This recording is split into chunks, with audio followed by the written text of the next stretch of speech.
오늘은 부활주일입니다. 오늘 본문이 있는 누가복음 24장은 바로 부활하신 주님에 대한 첫 이야기를 전하고 있습니다. 예수님께서는 금요일 오후에 십자가에서 돌아가셨습니다. 지난 주간 우리가 함께 고난주간 말씀을 묵상하면서 특별히 제 마음에 남는 이야기가 있었습니다. 그것은 바로 골고다 사형집행이 진행되던 그 장소에서 있었던 사건이었습니다. 마가복음 15장 23절에 따르면 예수님을 십자가에 못 박기 직전에 군인들은 몰약을 탄 포도주를 마시게 했다라는 내용입니다. 저는 이 본문 말씀을 묵상하면서 아마도 사형수에게 마지막 인간으로서의 대우를 하는 장면이다라고 생각했습니다. 예수님께서는 마시지 않으셨으나 제정신으로는 감당할 수 없는 일이기 때문에 맑은 정신으로는 맞이할 수 없는 현실이기에 죽음의 고통에 대한 두려움을 조금이라도 누구려 뜨리리라고 몰약을 탄 포도주를 마시게 했을 겁니다. 사형을 집행하기 직전 흑백사진처럼 날카롭고 매정하고 차갑게 진행되는 바로 그 순간 사형수에게 포도주를 마시게 하는 장면에서 죽음이라는 그림자가 성큼 다가온 것을 느낄 수 있었습니다. 아마도 이렇게 말하는 거겠지요. 이제 마지막이야. 이제 끝이야. 이제 모든 것이 끝나는 것이라고 라고 말하는 소리가 들리는 것 같았습니다.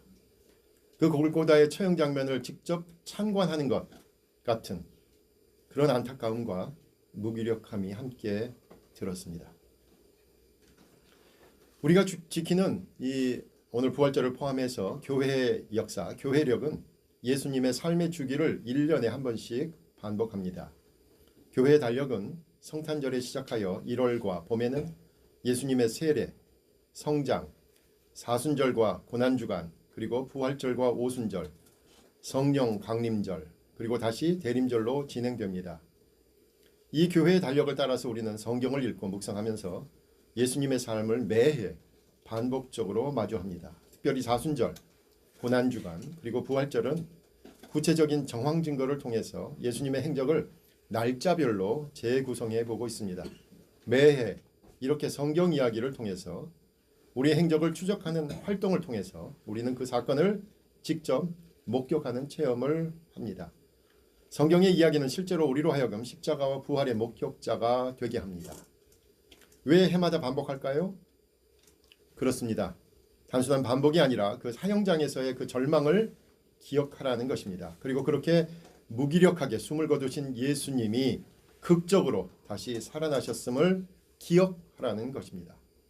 그러므로 금요일에 십자가의 모습을 기억하는 것과 동일하게 이제 이 아침에 우리는 예수님의 부활을 함께 목격하는 것입니다.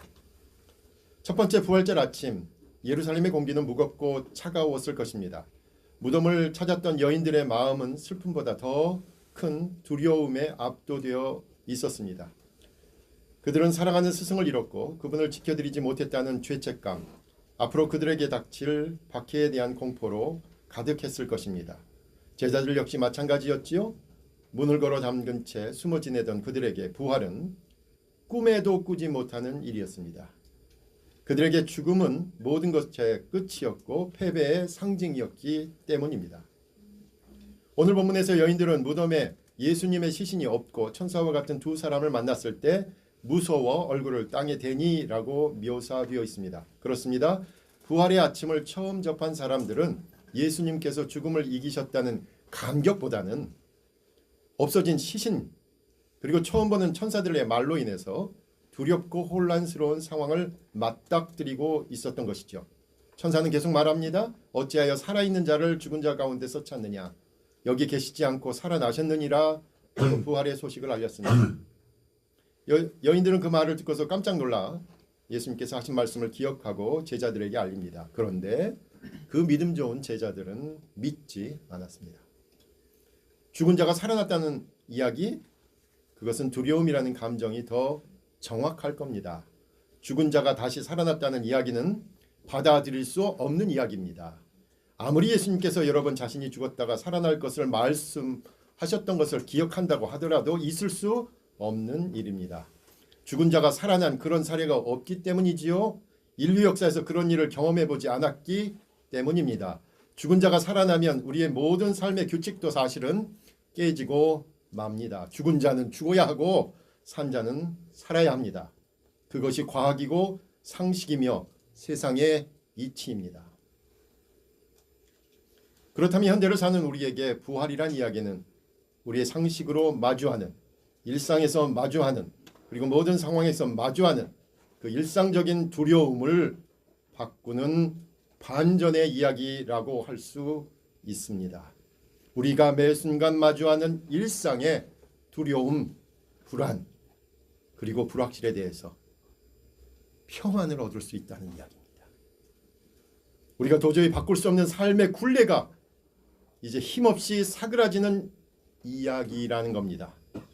아무리 발버둥 쳐도 바꿀 수 없는 우리의 형편, 우리의 가정, 재산, 사람관계, 직장, 자녀의 앞날, 질병 그리고 죽음에 관해서 우리가 기대하는 것과는 전혀 다른 반전의 이야기가 있다는 겁니다. 부활은 모든 것을 다시 시작할 수 있다는 것을 알리고 있습니다. 그리고 그 새로운 시작은 우리의 상식을 넘어선다는 것도 알려줍니다. 그래서 주님의 부활은 이 세상을 하나님께서 끝까지 책임지신다는 적극적인 간섭과 한없는 은혜의 신호입니다. 실제로 부활을 경험한 사람들은 변하기 시작했습니다. 부활의 첫 목격자들, 여인들, 엠마오의 제자들, 그리고 여러 사람들이 변하기 시작했습니다. 누가복음을 기록하고 계속해서 사도행전을 기록한 누가는 부활하신 주님을 만난 바울의 이야기를 전하고 있습니다. 사도행전 9장, 22장, 26장은 3번이나 반복하면서 부활하신 주님을 만나 변화된 바울의 이야기를 기록하고 있어요.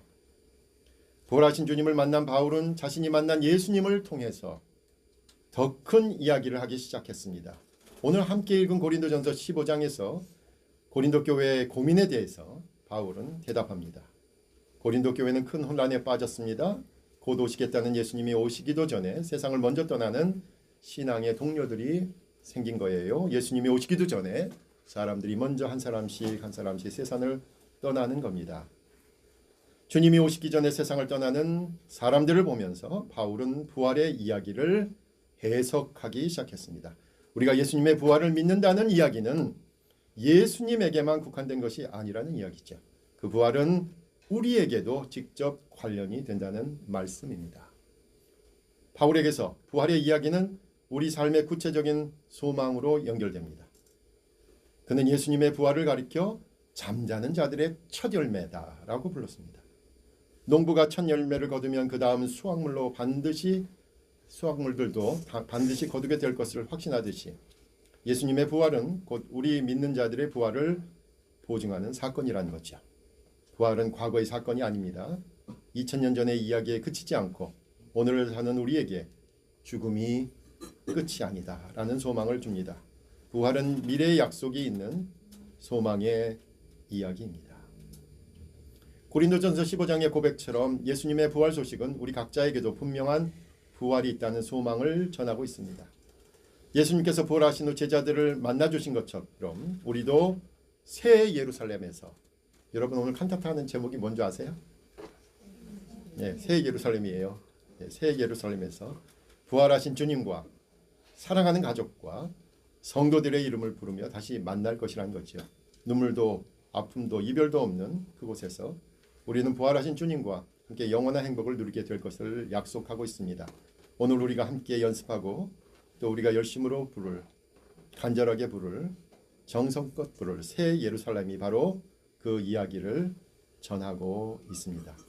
제가 가사를 쭉 보니까 이게 아마 같이 우리 작곡하시고 또 편곡하신 우리 권사님, 전사님 보니까 가사가 말이에요. 처음은 예루살렘 성은 예수님께서 나귀를 타고 입성하시는 그런 곳이죠.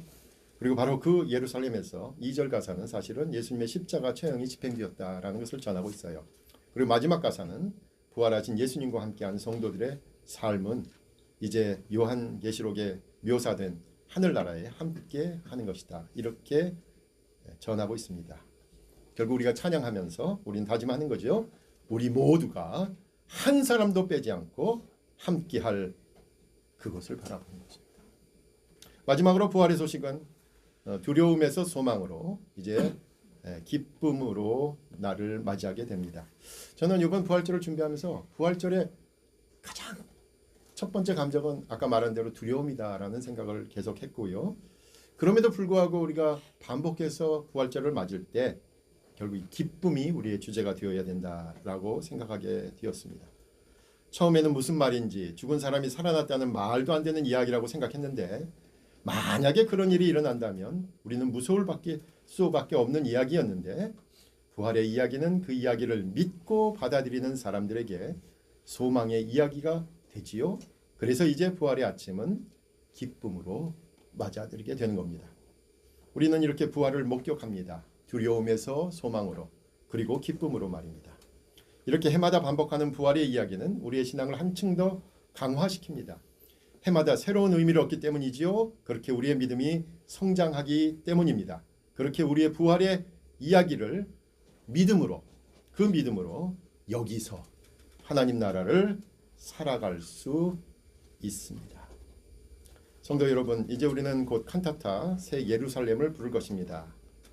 찬양이 시작될 때 여러분 마음속에 있는 어두운 무덤의 돌을 굴러내시고 이 부활의 소식에 처음에는 두려움에 떨던 여인들과 제자들과 목격자들이 소망을 얻었고 그리고 결국 기쁨을 얻었던 것처럼 그런 감정이 여러분에게도 변화가 있으셨으면 좋겠습니다.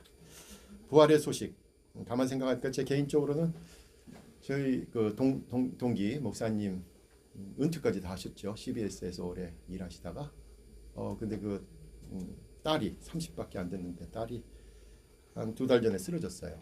지금까지 의식이 회복되지 않는데 만약에 부활이라면 그 아이가 깨어나는 소식일까 그런 생각도 해봤고요. 아버님이 점점 이제 잊어버리셔요. 까막까막. 지난번에는 문키를 잊어버리셨다고 전화번호를 그 비밀번호 잊어버렸다고 전화를 하셨어요. 아버님의 기억이 확 살아나는 것이 저에게는 부활의 소식일까 그런 생각도 해봤고요.